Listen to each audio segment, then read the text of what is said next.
ton PNL, c'est programmation neurolinguistique, c'est quels sont les liens que le cerveau a fait. Ça égale ça.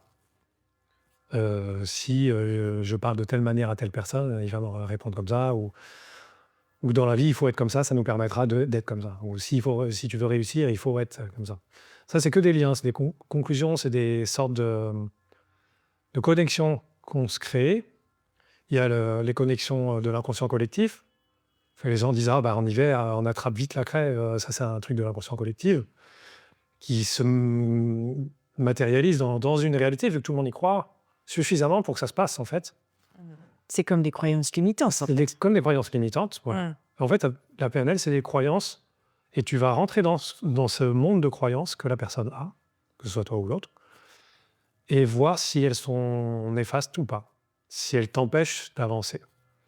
Donc en hypnose, on va utiliser des inductions, on va partir dans un état modifié, on va modifier l'état de conscience de la personne pour pouvoir accéder plus facilement à l'inconscient, parce qu'on considère que l'inconscient est la partie en dessous de l'iceberg, beaucoup plus grande que le conscient. Dans cette approche-là, on considère que on va essayer de déconnecter un peu le conscient qui a tendance à tout contrôler, tout driver, et un petit peu accéder à l'inconscient qui en réalité, c'est lui qui fait le fond de notre vie. Même si le conscient, il croit il est seul à croire que ça.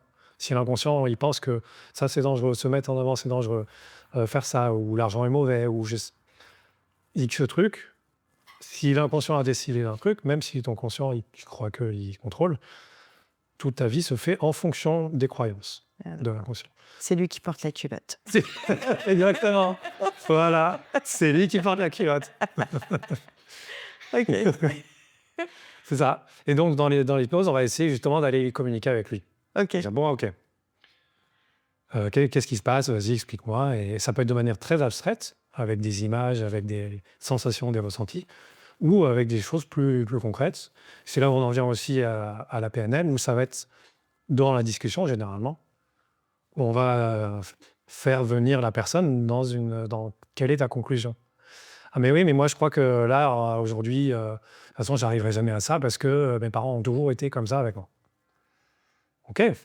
Mais alors donc du coup, ça veut dire que tu peux être toujours que cette personne-là, mais est-ce que demain, est-ce que tu pourrais être une personne qui, ayant pris conscience de ça, peut avoir un petit peu changé, par exemple?